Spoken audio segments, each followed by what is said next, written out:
Welcome to The Works, a show dedicated to Hillsborough County's Public Works Department. In this video, I'm going to break down what Public Works is and how they play a crucial part in our everyday lives. Hillsborough County's Public Works Department plays a vital role in supporting the community's daily needs and long-term growth by building and maintaining a safe, thriving community through collaboration, dedication, and taking pride in public service. Whether it's maintaining roads and sidewalks, improving stormwater infrastructure, or delivering major projects such as construction of a new library. Our Public Works is comprised of two primary departments, Engineering and Operations and Capital Programs. Engineering and Operations focuses on the day-to-day maintenance, safety, and functionality of transportation and drainage systems, as well as mosquito management services. Capital Programs oversees the construction of long-term infrastructure projects that support mobility, resiliency, and community development. Together, these departments are responsible for planning, building, operating, and maintaining the county's critical infrastructure. Now that you have an understanding of what Public Works is, this show will break down the roles Public Works plays in Hillsborough County. So be sure to subscribe on our social media pages and be on the lookout for future episodes.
Hi, welcome to the Commission on Human Trafficking board meeting. Today is Thursday, July the 20th. I don't even know what today's date is. That's terrible. Thank you. July 23rd. I'm sorry. I just walked out of a heavy meeting.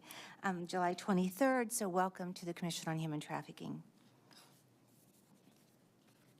And at this time, I would like to call the meeting to order. So, Lisa, we have a determination of quorum? And then I'll read Yes, public ma'am. comment. Perfect. Thank you. Chair Rose, Yes, ma'am. Judge Costello or Judge Ward,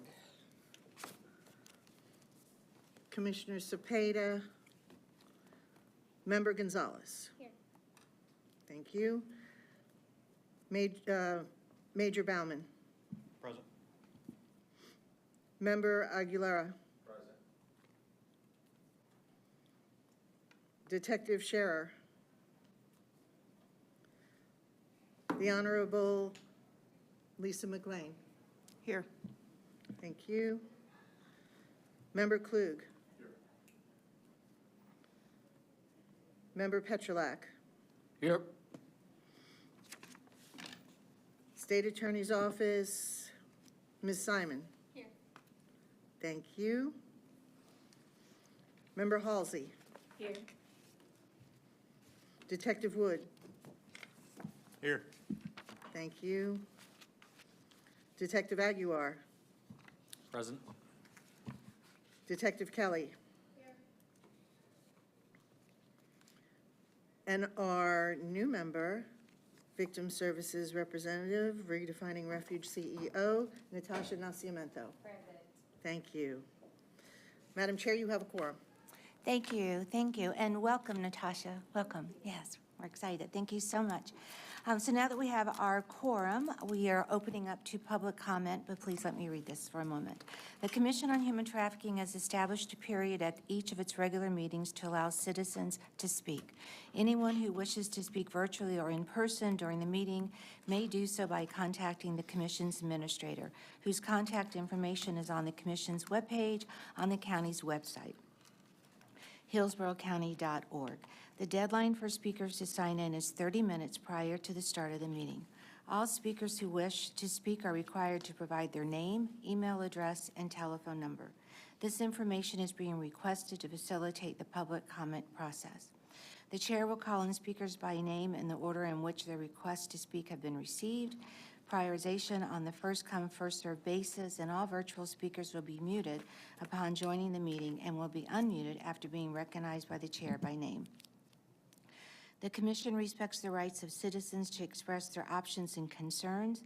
However, the Commission requests that citizens present their concerns in a respectful manner to maintain a polite atmosphere where all individuals are respected. You have up to 3 minutes are allowed for each speaker.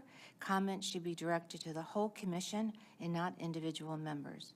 Public comment time is allotted to 15 minutes. And at this time, I believe we have one individual for public comment. So, Jazz? That is correct. Thank you. All right, good afternoon, everyone. It's a pleasure to be here before you all today. My name is Jaslyn Vasquez, and I'm the Anti-Trafficking Team Coordinator for One More Child. And I'm here today to ask whether the Commission on Human Trafficking would be interested in partnering with us to help plan the 2027 Hillsborough County Red Sand event. Last year, in collaboration with Hillsborough County Sheriff's Office and Department of Children and Families, One More Child helped organize a 2026 Red Sand event, which was the first Red Sand event held in Hillsborough County. It's part of a national awareness campaign that uses red sand as a visual representation of the individuals who fall through the cracks of our systems, and participants pour red sand into the cracks of sidewalks to symbolize those whose vulnerabilities are often overlooked and to encourage our communities to recognize, prevent, and respond to human trafficking and exploitation. Last year's event was a great success, and we were honored to have speakers from many of you who sit on the board today. As we look ahead to 2027, we'd like to build on that momentum by expanding community involvement and increasing public awareness throughout Hillsborough County. Our goal is to make next year's event even more impactful by engaging the Tampa Bay community. We hope to hold the event in January 2027, which means the planning process will need to begin soon. We would be grateful for the opportunity to partner with the commission once again to welcome any members who are interested in serving on the planning committee. I want to thank you all for your time, and I'm happy to answer any questions you may have.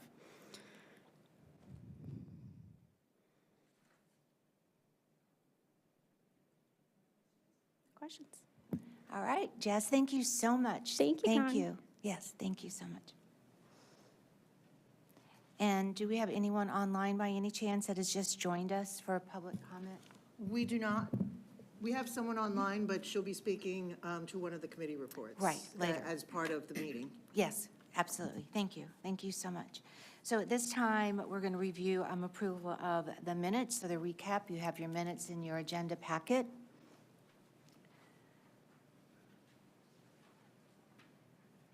If anyone would like to first do motion, yes? And second? Second. All in favor?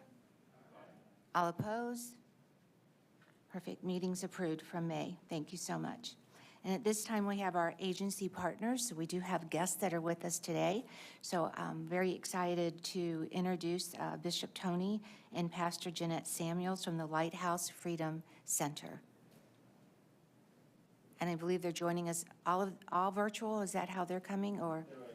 Oh, I apologize. Okay. Thank you, Commission, for having us come. My name is Bishop Tony Samuels. I'm president of Lighthouse Gospel Mission and Faith Home, and we are an organization that's been serving the Tampa Bay community for over 70 years. Our organization started off in downtown Tampa with our founder combating alcoholism in downtown Tampa.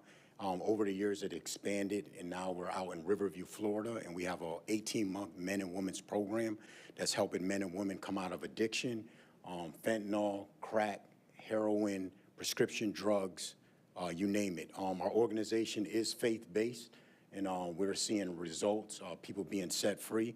So you may be saying, how does this tie in with human trafficking? A lot of times in human trafficking, the traffickers use addiction to drugs to control their victims. So if we can be a part of that process of breaking the grip of addiction, simultaneously we break the grip of the human traffickers. So we have a lot of individuals that come through our program and have a background, which we have somebody here with us that's in our program right now that came out of that background. She's going to share her testimony shortly. So we're seeing men and women set free and coming out of that lifestyle, and now that human trafficker that once had a grip on them has no control over their lives. So we're excited to be a part of the solution and partner with you guys and be a resource to Hillsborough County and other agencies. I have brochures if you guys would like them. We also have information. Yeah, you guys can pass that around. We're in Riverview, Florida. Our founder believed that he's seen that if you don't get people out of the environment, it's easier for them to go back. So that's why we're out in Riverview. We're on about 5 acres of land out there, and just completely segregated from bad neighborhoods, bad individuals, and they can really focus on getting their lives right. So we're excited to be here today. Thank you. Yeah, so we want to have Adriana come up and share her testimony real quick. She came out of that background. Hello, my name is Adriana. I'm 42 years old, and I grew up in a broken home where we was exposed to a lot of different things. Those early wounds led me down a destructive path of addiction and sexual exploitation and trafficking. For years, I lived in bondage, moving from one program to another, desperately searching for a way out, but never finding lasting freedom. Everything began to change when I entered Created and started searching for the truth. I ended back out. It didn't last. But a lady at Created sent me to the Lighthouse Freedom Center, the Faith Home. And from there, I received a solid foundation in God. and came to know who Jesus Christ is, not just a name I had heard about, but as my Savior, Redeemer, and Deliverer. As my relationship with Him grew, He began to the healing and healing the broken places in my heart,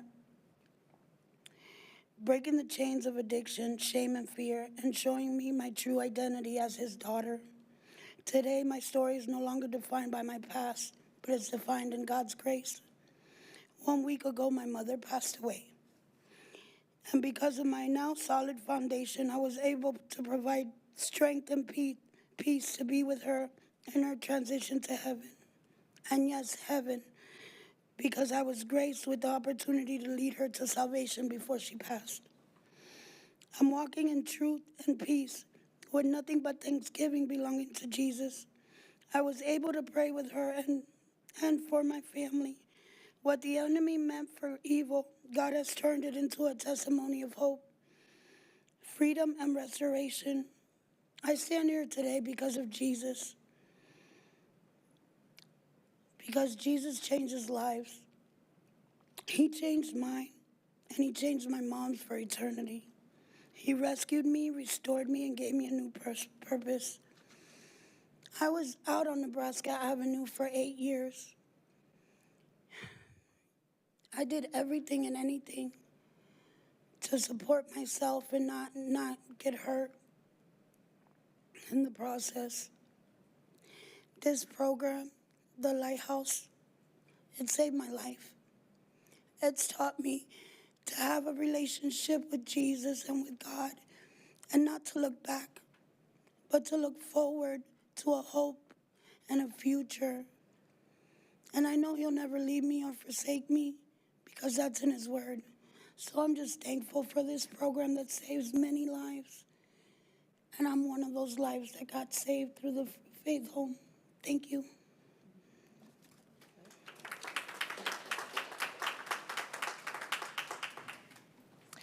Thank you so much, and Andrea, thank you.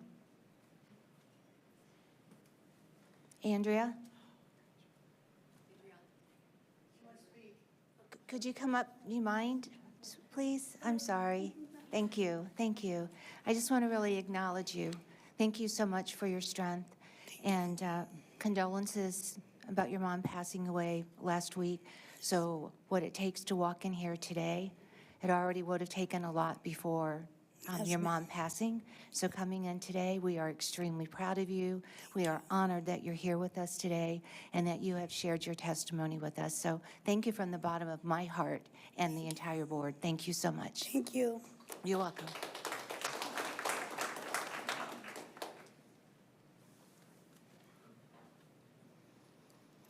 And at this point, right, we've all kind of collected ourselves. And again, thank you so much, Lighthouse.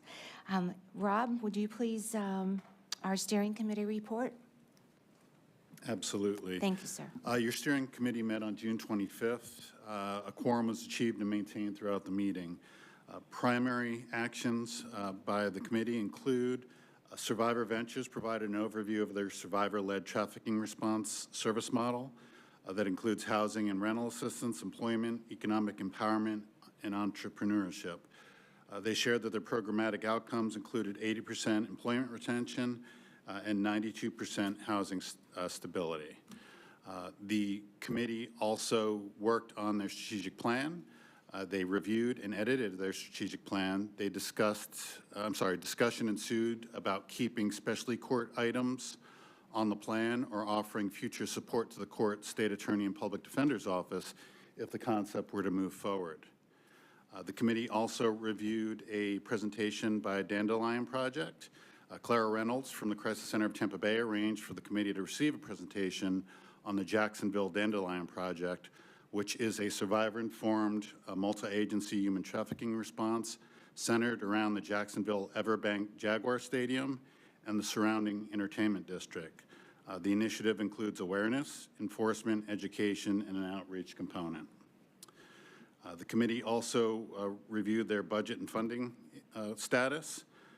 Specifically, the committee reviewed commission-related expenditures to date, available funding, and discussed potential human trafficking projects that could be implemented by the end of the county's fiscal year, including demand reduction in service projects, training, and events.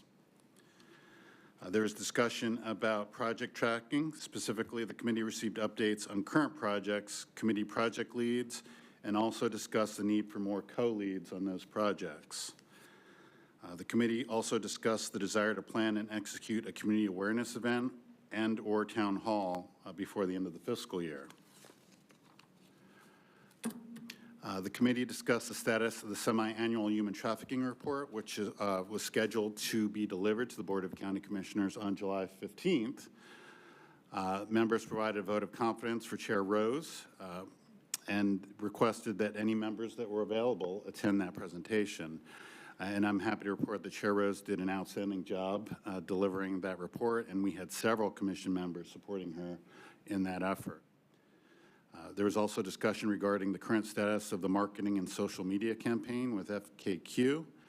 Staff reported that FKQ encountered challenges purchasing ad time on social media platforms such as Facebook and Instagram due to issues with Meta, resulting in an unspent funds originally allocated for digital advertising. To address this, FKQ shifted $250 and reallocated it to cover website hosting costs for the Don't Buy It Tampa Bay campaign, supporting the completion of the campaign's landing page and ensuring continued online presence.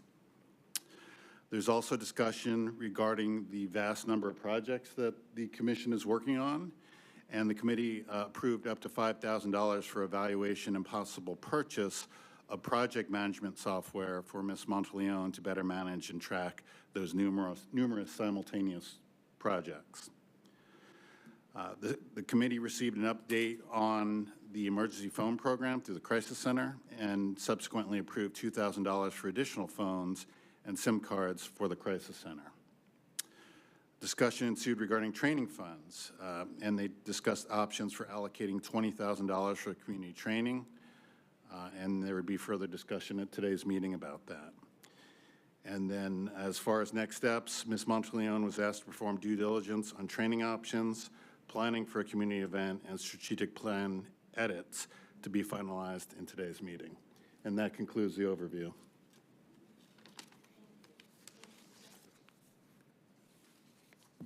Thank you, Rob. Thank you for your report for the steering committee.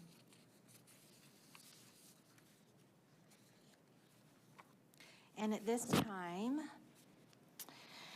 our marketing subcommittee. Alex, you're going to give us a report?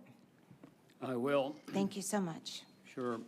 Before I start, my apologies to your ears. My allergies are acting up and my throat is a bit scratchy, and my usual voluminous voice has been really catastrophically reduced, so bear with me.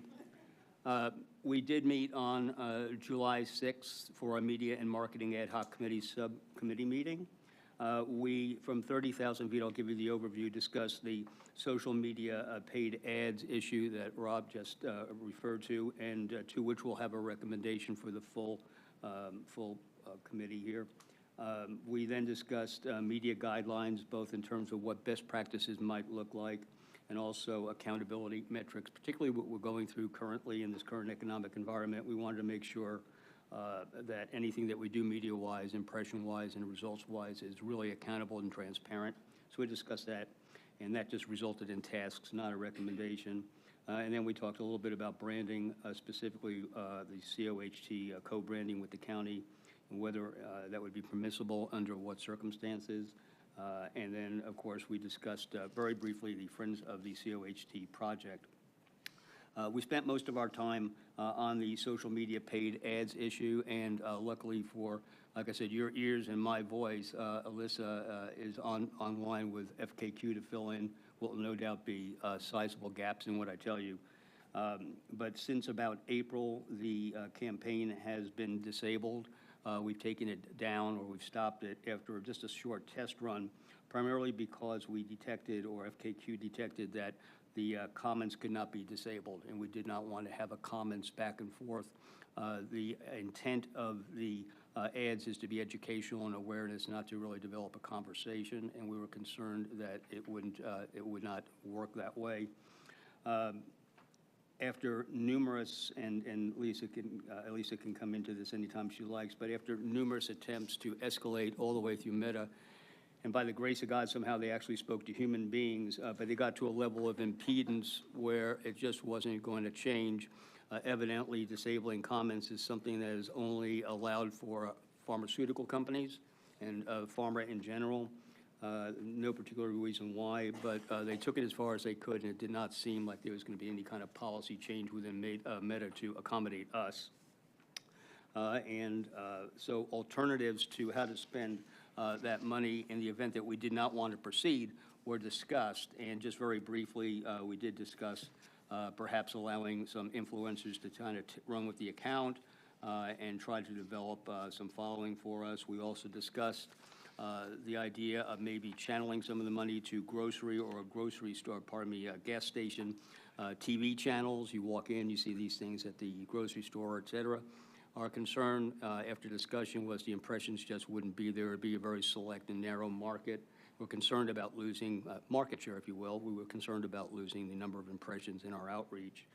And so we rapidly got back to the idea of what was the downfall, or is there any kind of real negative effect on just continuing the ad campaign as it was designated. And after a lot of conversation, it just does not appear that the risk is that big. There would be opportunities for us to do some monitoring of the account ourselves to make sure that the comments, if there were any, could be discussed or could be addressed. But more importantly, we'd like to pin some messages to the ads so that people would know that it's not a monitored site and that the comments are not interactive, and that they should just essentially take what's read and proceed with it. Alyssa, am I hitting the major points of that conversation, or do you want to add anything at this point? Yes, thank you so much, and thank you to the committee. I think you've outlined it exactly. We did feel that initially we had agreed that we would disable the comments so that if anyone was reaching out for help and we weren't monitoring the page, that would not become a risk. The ads in and of themselves are communicating how to connect with resources for help, where to call, where to go. So we feel that the risk is really being managed, and we are just asking for the committee's approval to relaunch the paid advertising and run the campaign as it was initially approved, knowing that we will just need to handle the comments differently than when we had initially discussed. Perfect. And I think that I'll read this if I can find it. But in any case, I believe that the recommendation is that to the full commission here, that we go ahead and proceed with the campaign as it was originally initiated, and go ahead and try to get as much of the campaign in by the end of the budget year as is humanly possible. Did I misspeak on that at all? I'm not, I'm guessing you're directing that question to me. I'm not exactly clear, nor if I can say comfortable, with having something where comments could be made and then we don't respond. And I have been on the Facebook page. There is a banner that says, if this page is not monitored, if you need immediate help, dial 911. It is there. It is pinned to the top. It's easily visible. But members have brought up before that if people do make comments, it's going to require diligence to remove the comments that are inappropriate, as you can imagine could be made on a page like this, and to respond if someone by chance doesn't see the big orange sign that says this page is not monitored, reaches out for help, how dialogue would go. It's just, it causes a lot of, I think, issues and a lot of exposure. So keeping it locked down where, we can post, but an FKQ can post, but not to have a two-way, have this be a two-way communication tool. If anyone wants to get in touch with the commission, the webpage is out there. My contact information is on the webpage. And certainly anyone savvy on the internet can find how to get in touch with us. The partners sitting around the table all have their own social media. They all have their own outreach and contact. So I think that part of it is covered. And maybe at the steering committee or in the marketing committee, more discussion can be had about what the objective is with having the social media accounts. And while we're on the topic, anyone around the table, I've invited as many people to like the page as possible. Please go in. It's Don't Buy It Tampa Bay, the Facebook page and the Instagram account. Like it, share it. I put the video from your delivery of the semi-annual report on there a couple of days ago. So it is an outlet for you to amplify the message of the work that this commission does. And any things that come up, I try and post free trainings and things like that as often as I can. And Lisa, you've done a great job, because I reposted from the board meeting, and I was like, wow, this looks great. So between... I've been doing social media a little while. Yeah, I know, but thank you, because I know you have a lot on your plate, and we don't have a secretary, so it all falls back on Lisa. So again, thank you. And if you haven't had a chance to check out our Facebook page, I'm going to tell you, it is phenomenal, and there's a lot of great information. Sharing, like I'm allowed to share because I'm an admin. What about our folks that are on the board? Can they also share? Anybody is allowed to share. Perfect. It's who can post. So I can post, you can post, the vice chair can post, and FKQ can post to the page itself. Right. Elisa, you want to say something? About here, just to interject, because I think what's going on the page right now is wonderful, and it's exactly the kind of community that we wanted to try to create on the page. So thank you, everyone, for being engaged there. There is a way to disable comments from an organic post, which is what the team has been posting. They are organic. What FKQ has a budget towards and where we are going to get those impressions towards our awareness and our goals is by running a paid meta campaign.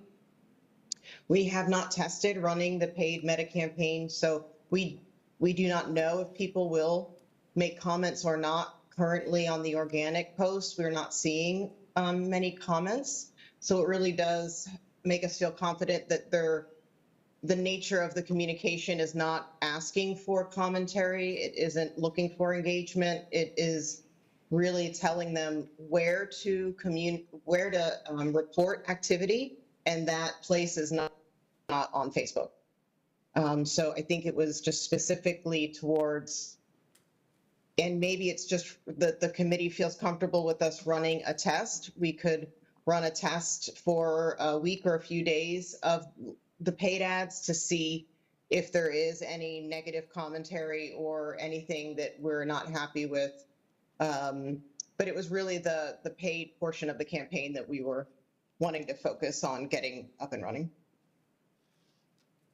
Thank you. Thank you. Alex, any more to your report? Any additions? Well, just, I think the summary of that was, and I'll just read this from the notes from the meeting, that after discussion led by Vice Chair Gruber Skipper, the Administrator, Member Petrolak, and Member Detective English, the committee agreed to recommend proceeding with paid ads on social media, using strategies like pinning disclaimers and automated messaging to address concerns about unmonitored comments, while noting that formal approval must occur at the next board meeting.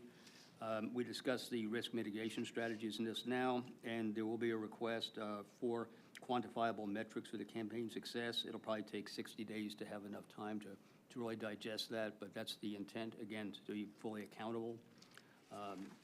And I think that's pretty much everything I have for social media. Just very briefly, we did discuss media guidelines. Some templates were provided for best practices in media. We didn't discuss it in depth. It was suggested that we go back and read those and as a committee come back and come up with our best practices. There will be a request for various metrics against budget. Those are TBD, but that will be in work.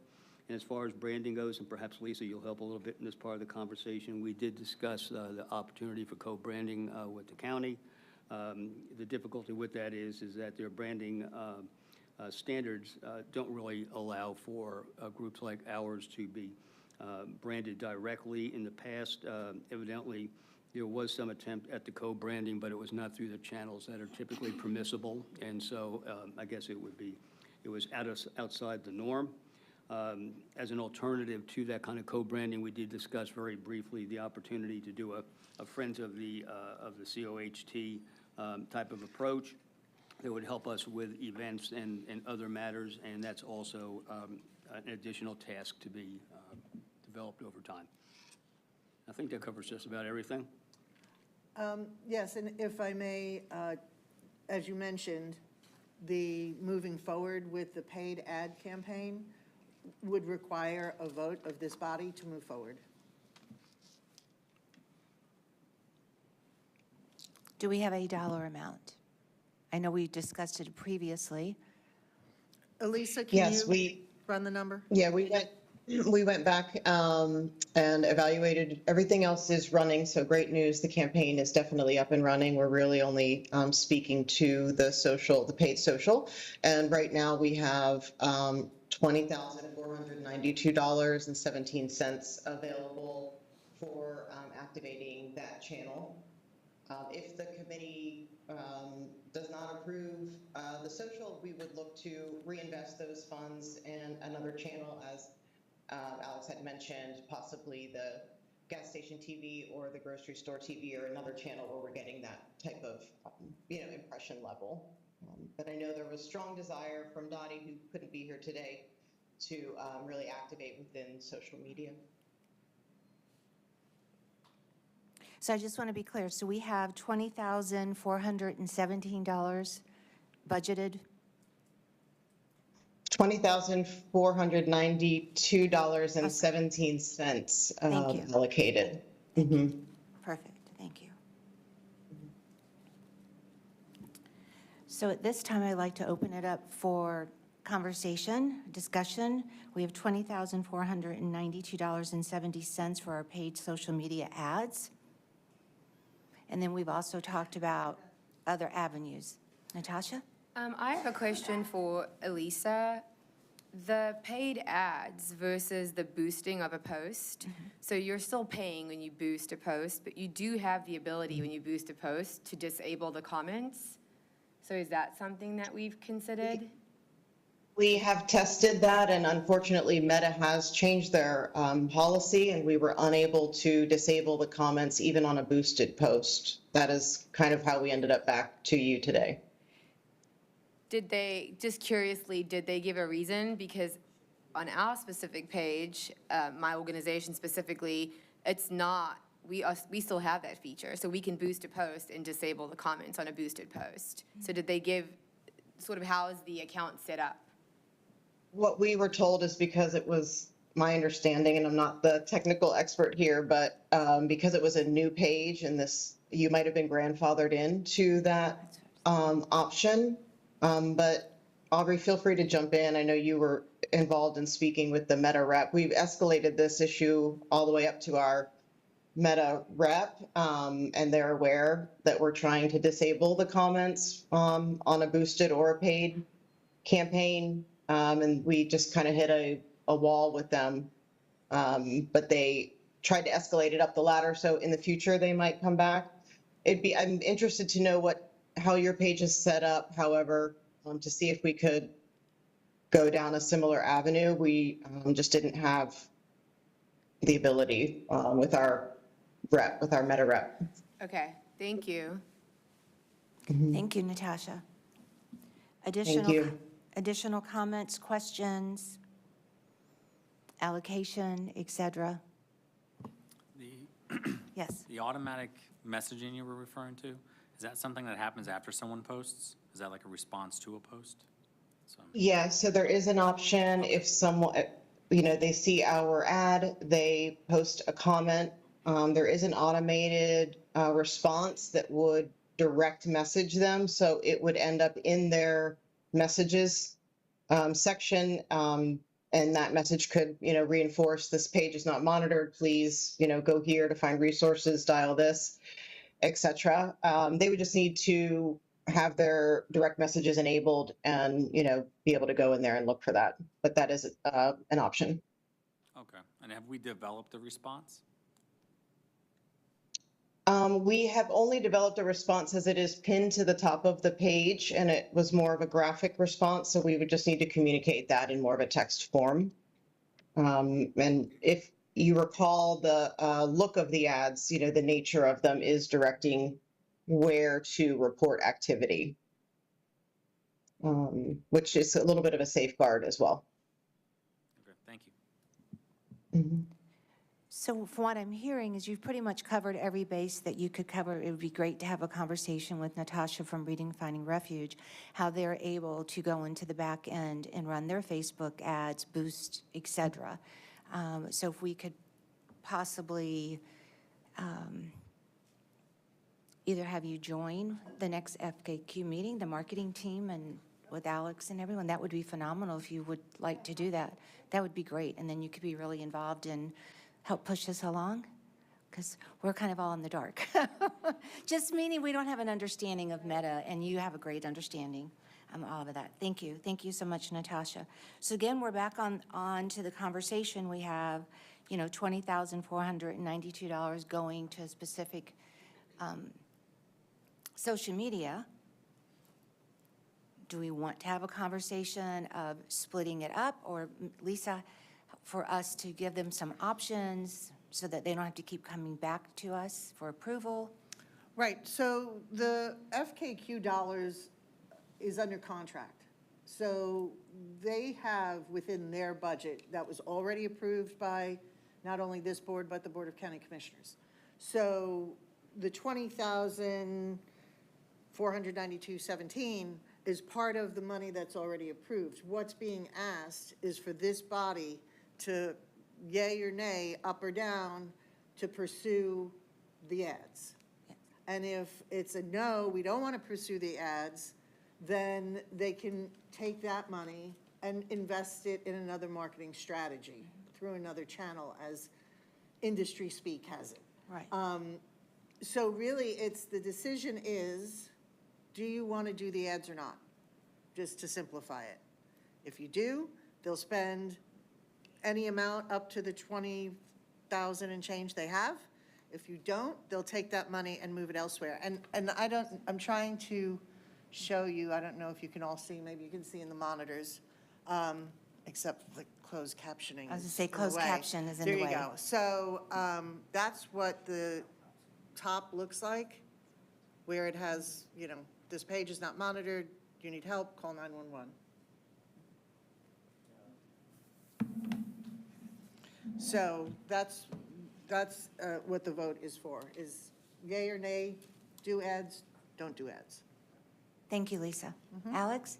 Yeah, I just had a question. At least I'm sure you mentioned this and I've forgotten. If we were to go with an alternative beside the ads, which I don't believe I would favor, but if we did do the grocery or gas station TV, how long would that take to implement, and would we be able to do that within this budget year and have any kind of reasonable impressions in this year? We would be able to shift those funds to another partner quite quickly, since the ad set is already developed. So no worries on timing. We would look to run that within the fiscal, since we're already getting close. There might be some impressions that would roll over, but yes, we could still shift it. And that's kind of why today's, a little bit critical, just if we do want to make sure those impressions are hitting within this fiscal year. Hey, had a question, sorry. Oh, no, go right ahead.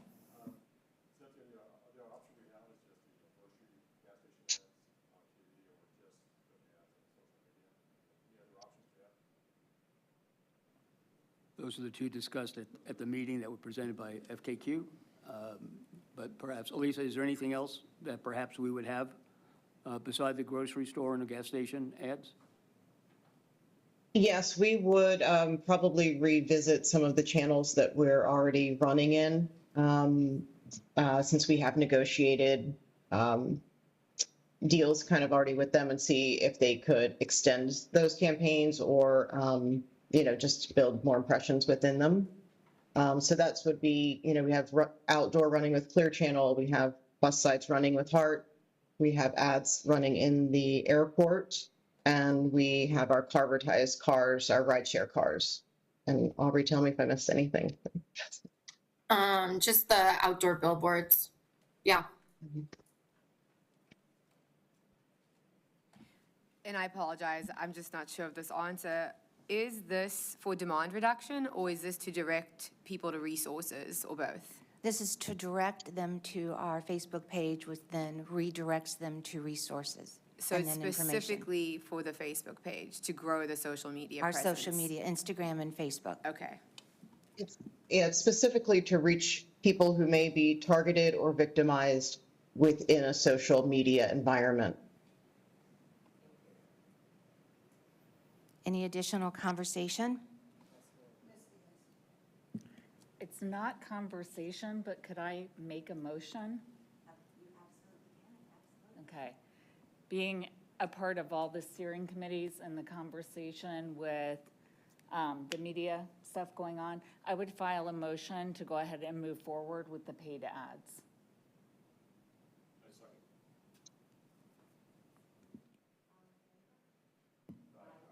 All oppose? Motion passed. Thank you. Thank you so much, everyone.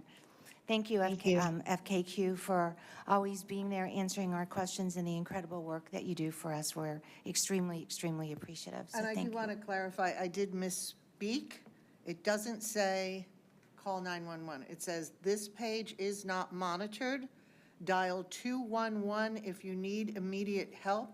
If you suspect human trafficking, text city tip to 847411, which is the number monitored, the text line monitored by the Tampa Police Department.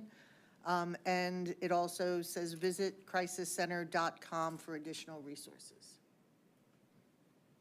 And as you all know, the Crisis Center is our designated provider.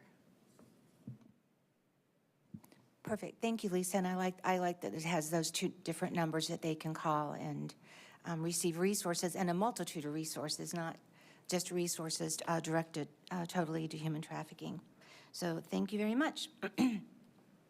Alex, I think your allergies are coming over this way. So I do apologize. All right, at this time, I just would like to discuss about the strategic plan. You know, we went and did this back in March. It's to take us to 2030. We've had a couple of different meetings with the review committee. Again, if you'd like to join us on any committee, you are always welcomed. So please, the more the merrier. We'd love that. And I just want to let you know that we have met. And we are putting together 2 additional meetings that are coming up for August and September. We're trying to pre-plan our meetings because we all have some busy lives, right? And the committee, we are conducting a very comprehensive review of the strategic plan. And it is including terminology updates, consolidating goals and strategies where appropriate, refining language to provide greater flexibility, and identifying policy issues that require additional discussion before recommendations are finalized. Once the committee completes its review, the revised strategic plan will be presented to the steering committee for endorsements before being brought to the full commission for review and approval. And as a reminder that all comments and suggested edits should continue to be submitted through Lisa, our liaison administrator, and to ensure sunshine law compliance. Right. And I do want to say, first I want to thank everyone that is on the committee. I also want to thank everyone that came when we did our strategic planning meeting. And while I'm on thank yous, I also want to thank everyone for all your incredible support for the BOCC meeting when we presented our semi-annual report. So those of you that could come in person and speak, thank you. Those of you that could come in person and be there but couldn't because, you know, restrictions with your position, thank you. And those of you that just came for support, again, thank you. Because that really shows the commissioners we are serious, we are here, and we really believe in what we're we're doing, as well as maybe expressing some beautiful comments during public comment. But I wanted to make sure I thanked everyone for that. The reason, if you're wondering why are we having these different meetings and it's taking a little bit longer to go through the strategic plan, remember it's for 2030. We've really done a great job collectively as a Commission on Human Trafficking Board of what our needs are, what our gaps are. And so we're being very hypervigilant going through the strategic plan to do our best to really look at what those gaps are, how can we fill those gaps, looking in today's world and then trying to figure out and understand what is the future going to even look like in 2030. Completely different than it, I almost feel like I'm like the Jetsons, you know? It's kind of like, what's it going to look like in the future? But again, you know, we are being very diligent on this because it sets the tone and it sets our path forward, and that's the reason, you know, that we went and did our strategic plan. So that is my update, and does anyone have any questions, comments, etc.? Thank you very much, and we're going to go ahead and move over to the staff report. So Lisa? Thank you, Madam Chair. If I can direct everybody's attention to the budget document, it is the second to last page in your packet. You see, I'm a fan of colors. I'm a visual person. It keeps me organized. What I want to discuss with you today is at the bottom of the page. The items in blue, the highlighted blue area, are the training for government employees / businesses, the community event, and the town hall. I am pleased to report that the community event and town hall have been combined and that they will,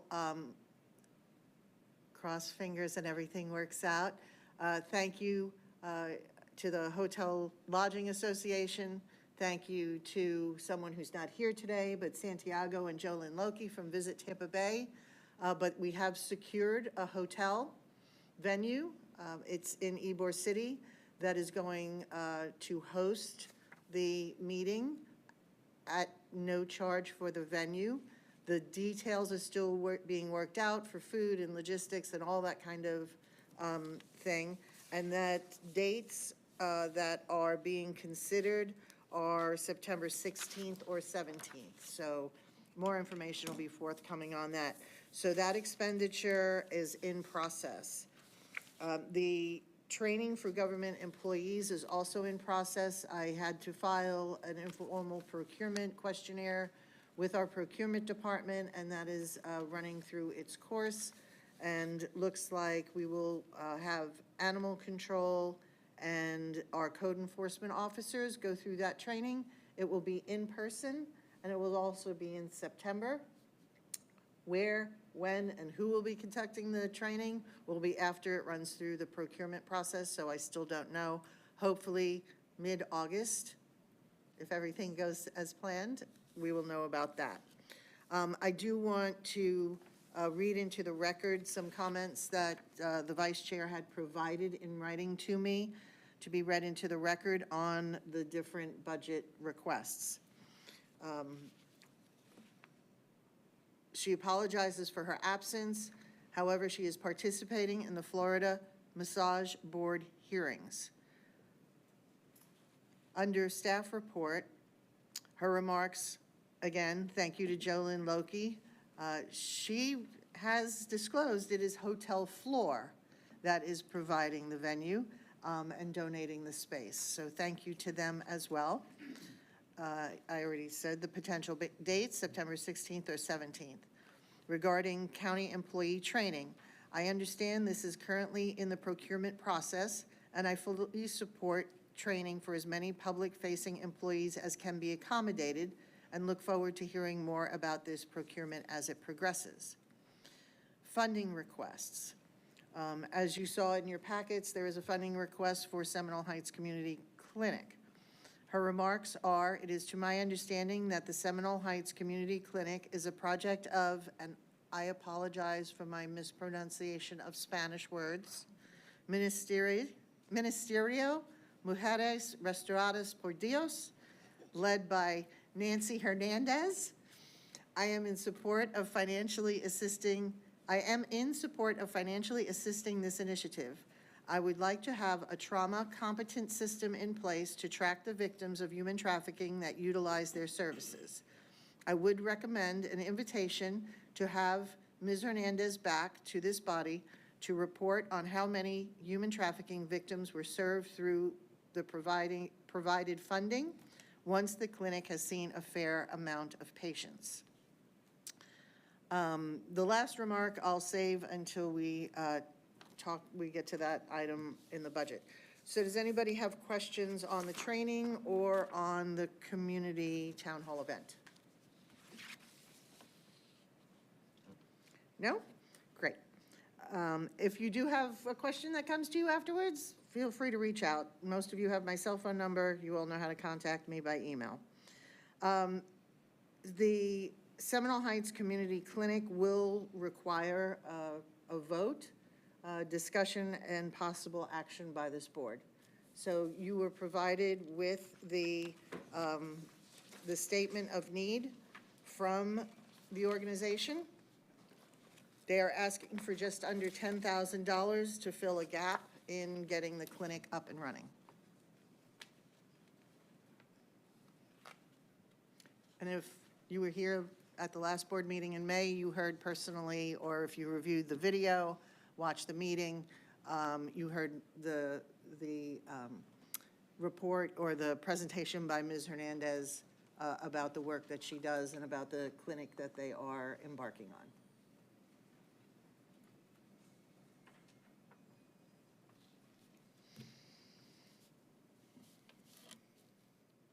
Any questions?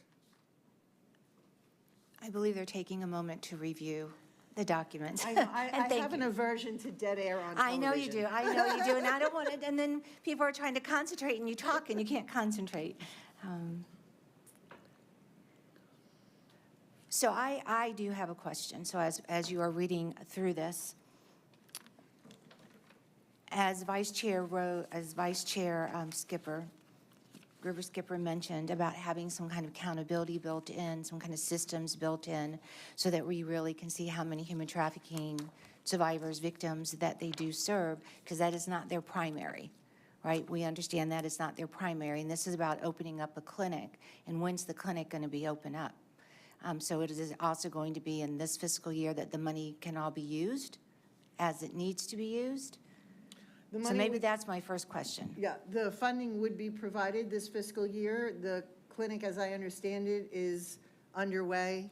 Not to disparage any permitting department of any jurisdiction, but when you are opening a new establishment of any kind, permitting can be a lengthy process. So there's not a requirement for the clinic to be open by September 30th, which is the end of our fiscal year.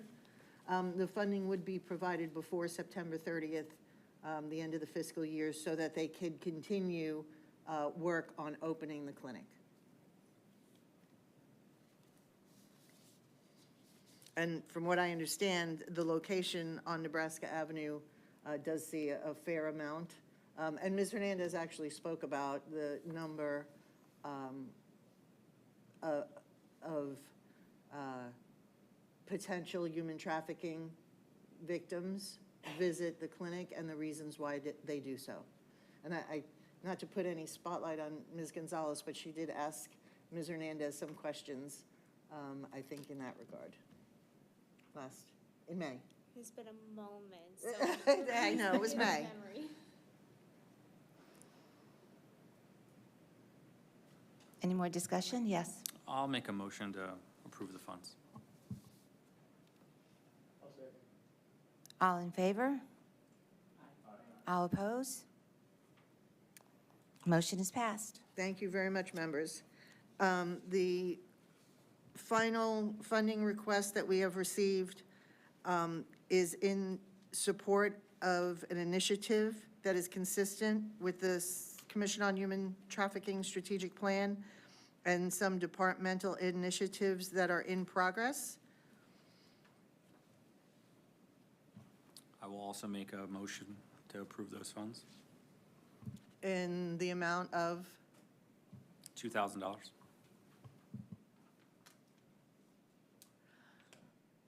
thank you. So we have a motion and a second, but I do want to say something about the remaining funds in the budget. At the very bottom, in yellow, you see a number, it's $2,294.51. That is inclusive of the two things that you just heard about, the one that's on the table, and the committed funds that are in the middle of the page. There is a possibility that the funds that have been committed will not fully be expended. And that's because of sometimes red tape with some of our suppliers, some of our vendors. It's possible that there's going to be more than the $2,294.51 available. So if I may ask, Detective Aguiar, if you can give, amend that motion to be a not to exceed $5,000, then we can spend whatever is left in the budget on that initiative. I will make a motion to approve the funding up to and not exceeding $5,000. All in favor? All opposed? Motion passed. Thank you. Thank you so much. That's great. Okay, that's wonderful. And I think that, that this will be the first year that the Commission on Human Trafficking has nearly fully expended their budget that was graciously given to the commission by the Board of County Commissioners. And, you know, now that we're nearing the end of the fiscal year, I can testify to it, Heather can testify to it, Rob can testify to it, that you've been able to help many, many, many people. I'm sure all law enforcement can say the same thing, because a lot of these initiatives, unfortunately, start with law enforcement, right? They're the first ones interacting with a lot of the individuals, as well as in partnership with the folks who sit around this table and do this work every day. So I just want to thank you to all of you for your patience, your help, and the work that you do, to all of our partners, whether you're in the field or not. I don't know if Heather wants to say something about the Children's Network? I can just give a brief update. Good afternoon, everyone. Heather Cazzola, Hillsborough County Children's Services. And so as part of my county position, I'm overseeing the Children's Network contract that you guys allotted to them this year. They have, as of June, they've invoiced half of their allotted funds, a little over half, so $50,303. So right now, we've still got July, August, and September, and they have $50,196. They have a big portion, another $20,400 in training, so they've spent half their money in training, so they still have a very large amount in training. And we have kind of worked through some of the areas to ensure that there are no barriers to the youth stipends to be able to use and use to be able to support those kids in activities that are going to be very pro-social and supportive activities for them to grow and work with the providers that are working with them. They have their new advertising and marketing. I'm very excited. We'll get that sent out. It is final, their new videos that they have. If you guys have not gone to the Children's Network website to see their human trafficking awareness and recruitment for foster parents videos, it's really great. They're like 2-minute snippets, and they really talk about the need for foster parents to work with that population that's very vulnerable. And so they have new ones that are getting ready to launch, but they just sent that over to us. So we'll have a marketing report that'll be able to come back to the board. But any questions? All right. Thank you guys very much. Thank you, Heather. Also, while we're under committed funds, I can report that at the last Board of County Commissioners meeting, the one that you spoke at, Chair Rose, and gave the semi-annual report, the One More Child Loft 181 contract was approved to be amended, that Rob's department carried through. So thank you, Rob, for doing that. And The outreach and engagement for hotels, motels, and 24-hour restaurants is still in process. It has gone to the next phase in procurement just this week. So hopefully that funding will be approved and I can release the funds for that engagement. Because of the timing and nature of it, the recruitment for volunteers has already gone out, and it is out on Eventbrite. I saw it come through the Free Network, and we'll send it out to others as well and partners so everyone is aware. But funding is still in process, so, you know, it's a journey. The other things I just want to mention briefly, there is a training tomorrow that is a partnership between the Crisis Center, the Office of the Attorney General, the Spring of Tampa Bay USF College of Public Health, and the James and Jennifer Harrell Center on Understanding Human Trafficking and Domestic Violence. It is a Zoom meeting. It is 10 to 12 tomorrow, July 24th. I'll do my best to get this out to people if I haven't already. I don't recall if I sent that one out. Rob has graciously invited me to attend the Florida Domestic Violence Collaborative meetings so that we have a more collaborative relationship and can work together on projects. One of those will be updating all of the signage in county facilities. It's a little bit outdated, so that is underway. I've already spoken with facilities, and they have graciously said that they will take care of updating the signs as soon as I get them the graphics.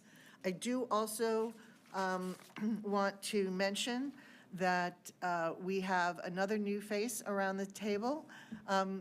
Juliana, if you'd like to introduce yourself. Sure. Good afternoon, it's Juliana. Thank you. I'm a project manager with the Healthcare Services, and I'm going to participate, and I'm looking forward to be part of this committee, commission for sure. Thank you. And that concludes my report.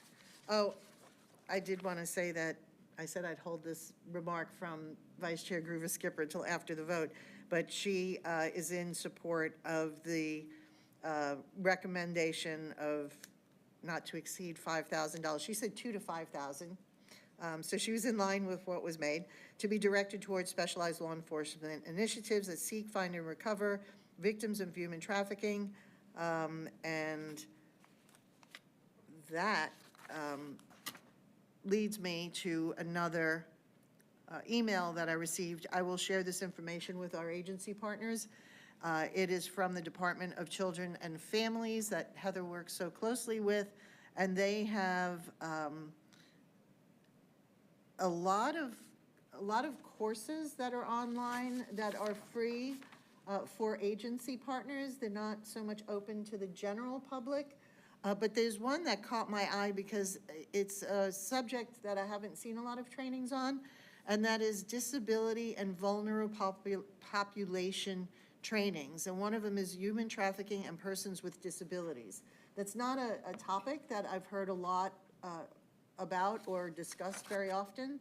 So I think that might be a unique training that some of our agency partners might want to add to their curriculum. And that is a phenomenal training that DCF puts on. And Lisa, you did send it out, and thank you. I only had a moment to look at it very quickly, but you did. And I was like, oh, look at some of these trainings. They're phenomenal. And going back, Natasha, I think going back about 10 years, I'm sorry to say, we were really very much engaged in learning about and training for folks with disabilities, whatever that disability would look like. Yeah, and then we've kind of really dropped off from the conversation in the forefront, but behind the scenes, please know that behind the scenes, there's a lot of legislation that is being passed or has passed. There's been accommodations that have been put into place. There are some organizations that are moving towards working very specifically in that area. But again, yes, thank you, Lisa, because it would be phenomenal for all of us to be a little bit more updated. You're very welcome, and I'll send it out again just so that it's top of mind for folks. Yeah, thank you. You're welcome. I have a question about sharing for the Hotel Motel Initiative. because of the way that it hasn't gone through procurement yet. So sharing it from the Commission on Human Trafficking, it would be better to do it personal at this level until we've gone through. You can do both, because as it's worded, I worked very closely, as Misty is shaking her head, I've worked very closely with the organizations who are hosting or leading the event to say that it is supported by Hillsborough County and the Commission on Human Trafficking. It doesn't mention funding. So you've talked about it, you've participated, you've worked out details, you have driven very deeply into this event. So I thought I was safe in saying supported by. So I think you could go ahead, and if I get in trouble, certainly you will find out. Well, because when I read through the Eventbrite, and Misty, you can speak to this, so go ahead. I think what you're elaborating or leading to is we did remove the supported by the Commission on Human Trafficking because it was our understanding until it went through procurement, we needed to leave that off. But once, and if it is approved, then we could go in and add that language back on. I do have one other exciting update I'd love to share with the board. Is Lisa and I had been talking about how do we get this information to the TIP Lab and Bright Project to be able to do some data tracking on the effectiveness. And the Bright Lab, in a very quick amount of time, they've given us a QR code that will now be on the clings that go in the public bathroom. So they will actually get impressions for anybody that clicks on those links. And they're doing a different code for the 24-hour restaurants than the one for the hotels, motels. So it should give us some great data back, and we'll just continue those conversations. They are willing to track data from past hotel, motel, soap outreaches that the SOAP project has done to begin to really track that data as well for us. So I was excited that they were on board and willing to partner with us to actually try and figure out the effectiveness of the outreaches for us as a group. Misty, that's phenomenal. I love the partnership and the collaboration and bringing Bright into this, and we're always talking about data collection and we don't always have enough data. So thank you. Thank you, thank you. And also thank you for the clarification of once it goes through procurement, we could then say partnering with.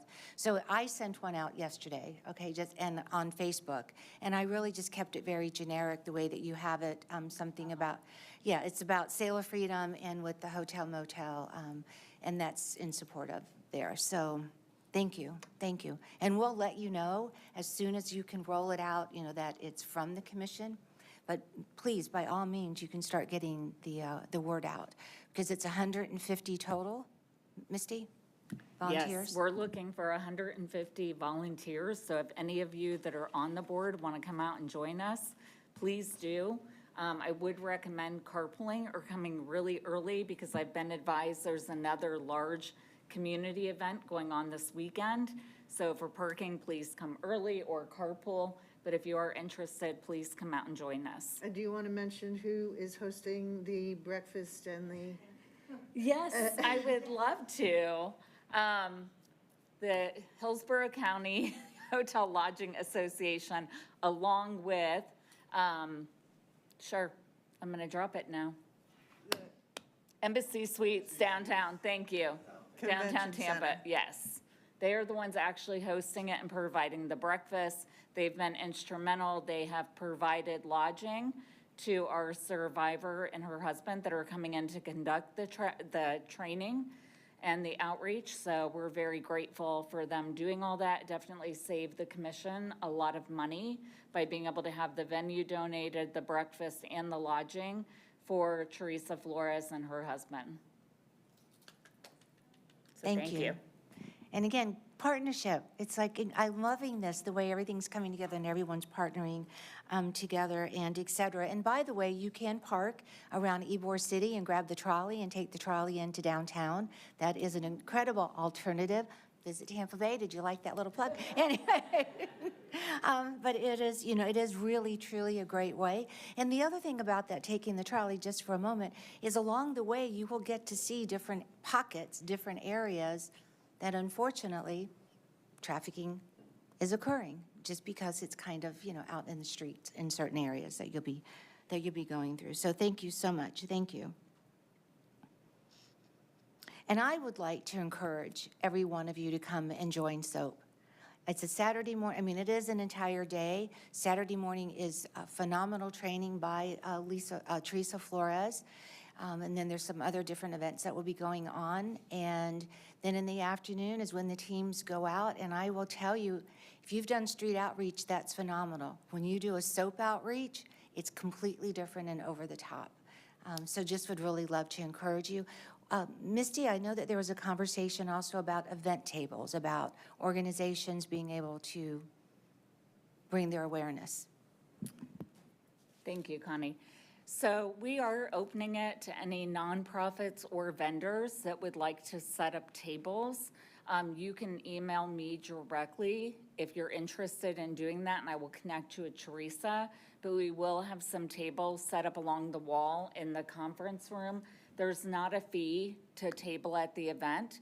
So if you're interested in doing that, the more collaboration and people we can have there, I think that's great to highlight the work that you all are doing as well. And to be clear, they will be sharing a table or very long tables. They're not going to have their each individual organization table. Yes? To be clear? Can I get back to you on that? I thought they were going to be individual tables that Yes. would hold like maybe 8 to 10 people. Okay. Along the wall. So yeah, there may be a couple of organizations needing to share that space. Perfect. Okay. The only reason I'm asking for clarification, because as you are sending this out, if you're also going to invite people to have an awareness table, we want to let them have all the additional details. So thank you. Thank you, Misty. Great job, everyone. Thank you. And anything else from your staff report, Lisa? I'd like to thank the county attorney for being here. Yes. It's my job. Thank you.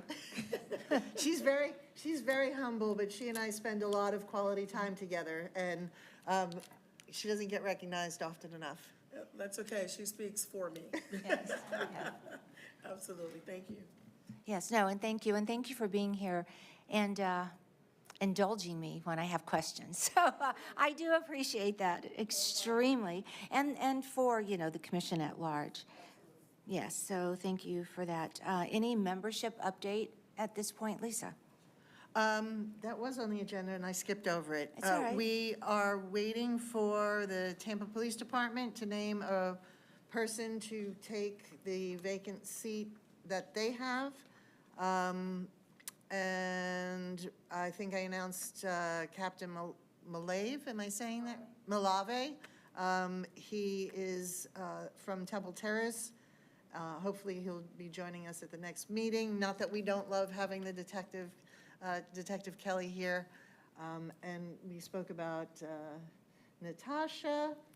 I think that covers it.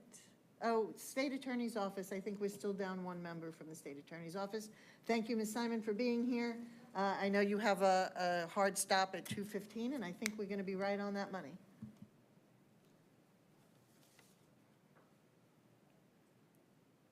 Thank you. Thank you, Lisa. Is there any other old business for us to go through? Any questions just to go through before we move along? And Lisa, we've gone through all our new business?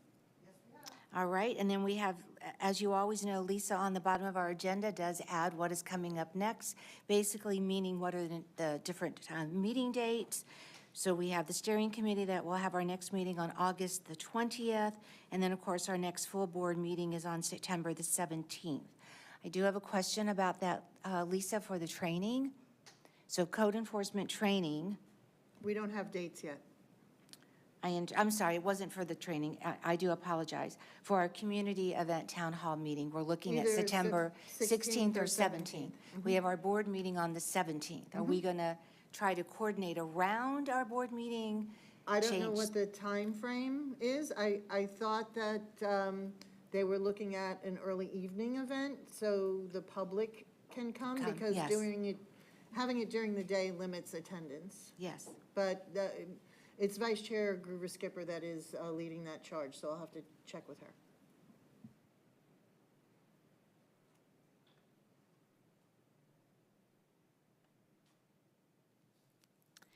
Thank you. And then, of course, the Statewide Council on Human Trafficking is having their meeting in, the date's not on here, I want to say it's September. I left The that on my Statewide desk, but I Council? had announced it last Yes, you meeting. did. And I'll send out a reminder. Perfect, thank you, thank you. And then when you send out that reminder, if you don't mind, I know a lot of folks have said they've tried to sign on to, attend the meeting virtually, but have not really been able to quite navigate. You have to create an account. It's a little bit of a wonky process when you go to attend. I've attempted and failed in the past, so I know what that feels like. But once you get the hang of it, you do have to create an account to enter the site. And it repeats all the way through March. So if you miss the September, October, whatever, I think it's October, but if you miss that date, it replays all the way through March, and it's not interactive, so there's not an opportunity to ask questions or anything like that. It's just mainly presentations. Absolutely, thank you, and thank you for the clarification, I appreciate that. If there is no, yes. I just actually have more of a comment. So as the person that's representing victim services, I just want to thank everybody in the room and just humanize the work that you are doing and the decisions that you are making. You might not get the opportunity to see, the training that you're doing with law enforcement and how that changes everything for a child, how law enforcement's interacting with our kids, and as a result, how our kids are interacting with law enforcement. The dignity from Loft 181 with One More Child. A lot of our kids have never, ever had any new clothes or clean clothes or even been into a shopping mall or any of those things. The funding with the Children's Network, a lot of our kids have never had a birthday cake. They've never had a Christmas tree. They've never gone back to school shopping. And so I just want to reiterate, I know there's lots of formalities in these meetings and we are voting on things and there's numbers and stats, but the work that you guys are doing, I get to see it in real life a lot, and it makes a huge difference. So you might not get to see their faces, but it's amazing. You guys do amazing work, so thank you. Thank you, Natasha. Thank you. Go ahead. Sorry. Not to belabor the meeting here, and I know you all want to leave, but I just want to note that our poor President CEO, Paul Anderson, has been appointed by the U.S. Department of Transportation to the Advisory Committee on Human Trafficking. So we'll be able to provide a port perspective on transportation and human trafficking issues. So human trafficking is not just limited to the things we talk about here on a daily basis, special, sex trafficking and things like that. But it's nationwide and it also applies across the transportation industry. So we'll be here to get that perspective. If you have any comments from me, we can pass those along when we're dealing on a national level on the issues of human trafficking. We do posters at our cruise terminals to advise, about human trafficking. You see something, say something, et cetera, just like the airport does as well. So we're here to help. Thanks. Thank you. That's fantastic, if I must say. Ports have similar trainings and signage, et cetera, that you're doing so phenomenally here in Tampa? I think we're pretty much the leader because there's a lot of ports that are kind of maybe reluctant to talk about it because they think that they talk about it, they have a problem. We're not bringing in people in containers. They would not survive coming from China, et cetera. So it's one of those issues that we've gone out there and we've talked about it at different AAPA meetings, American Association of Port Authorities. A lot of ports don't like talking about it because it makes it look like they have a problem if they talk about it. So from that perspective, we're out there talking about it. We don't have an issue with it, but we're trying to create awareness. We give out information to truck drivers. We have 10,000 truck moves a day through the port. So we're giving out we work with the truckers against trafficking, things like that. Those are ways we can try to help combat. And really awareness is what we're trying to do here as well, is creating that awareness about human trafficking. And so that's what we think we can accomplish. Thanks. Thank you. Thank you. And thank you. I know that you've partnered with TAT and they're phenomenal, Truckers Against Trafficking. And they've really expanded, because they started off basically in the trucking industry, and now they have expanded to all transportation and tying it all back in together. And it's been incredible to watch the transformation and growth for truckers against trafficking over the years. So again, thank you. Thank you. Any other new business comments, praise reports? I'm loving, thank you, Natasha. You have no idea, so thank you so much, because I know everyone around here has put a lot of hours and works very hard. And it's always nice to hear the rewards from that. So again, thank you. Yes, Rob? I just wanted to dovetail on what Ms. Natasha Mento was talking about. This group works so much in the day-to-day bureaucracy of fighting human trafficking that sometimes they don't get to see the value of their good works. And, you know, I think about Loft 181 and the wonderful things they do there. If you ever have a day where you're just, because what we deal with is very heavy and deep, and we ruminated about it a lot. If you need to go see something like Loft 181, we can arrange for you to go and visit and not have any survivors there, and just see what the survivor experience is when they go to benefit from that program. It's absolutely incredible, the dignity it provides, and as Natasha mentioned, some of these kids have never, ever had people take time out of their life to spend with them and help them feel better and help them, help give them a sense of worth. So if you're ever feeling like that, we have programs that you guys have supported and funded, that we can make arrangements for you to go visit. And I love that idea. Maybe we could strategize a few different dates and just put it out there to the board, and we can set up a little tour, talk a little bit more what that would look like. But I think that would benefit a lot of us, because it also brings in the conversation about our community kids and our kids that are in foster care, and which is something that a lot of us, and I've been doing this work for a long time, and sometimes I forget the difference and how funding works and et cetera. And so going to visit different places can also educate us in some different avenues that we might not know. Yes. And on that topic, wanted to remind folks that the Office of Program Performance and Government Accountability, the state's legislative think tank, did their annual report on commercial sexual exploitation of children and issued it in June. I've sent that to Ms. Montfleone. And have you distributed that yet? Okay. If you haven't received it, she'll make sure the entire group gets it. But it's really a wonderful source of data on at least children who are being CSE'd. So you know what's happening not only on the service side, but the governmental response. And then it's got some really good data on numbers as well. So please take a look at that. It'll help inform your future decisions. The other thing I wanted to mention, and they're not here, Children's Network really absorbed what this group had to say, and this last legislative session, they actually supported a local funding initiative and brought it to the legislature to recreate the Chance program here in Hillsborough County. And the Chance program is one of those wonderful multimodal models that focuses on youth that are trafficked, and really is a best practices model. And they were very successful in getting it through both the House and Senate, but unfortunately it was vetoed by the governor. But what it tells me is they're doing the work, they're hearing what this group has to say, and they're bringing it back, and they're trying to improve the system. And I think they deserve credit for that work. And when I read that the Children's Network didn't receive the appropriations for to bring Chance here, I have to admit I was a little disappointed. I was so excited it was finally coming, because we've been working on it 2016, 17, right, to bring it here. So, well, there's always next year, and yeah. You know the documentation is together. You know, some of the folks that supported it are going to still be in the legislature next year, so maybe they'll have a better run of it next year. But again, they put in the effort and they put in the work.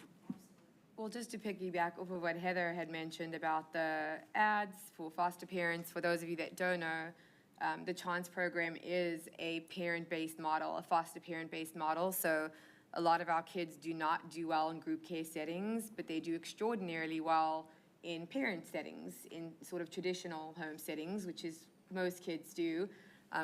We've known the Chance program from when they started in South Florida, had just tremendous success in South Florida. And yeah, since 2015 or 2016, we've been trying so hard to get them to Hillsborough County because we've just seen how well our kids do in those kinds of settings. So, but the foster parents are a huge component of that, so we're getting a head start. It's great. And I would just like to, as we're talking, I don't know if it's really new business, but I would like to put on the table that maybe Natasha could give us a mini training, not today, of course, but we could schedule it in our next board meeting, just a mini training on the difference of our children and how they're being served, and the difference of our community children and our children in foster care. And more importantly, what are those funding sources? Because a lot of folks don't realize it. And if I may, Natasha, they do what Natasha does when they have their big gala every year, and it's phenomenal, and it's beautiful, and it's over the top, and it is all those kinds of things, right?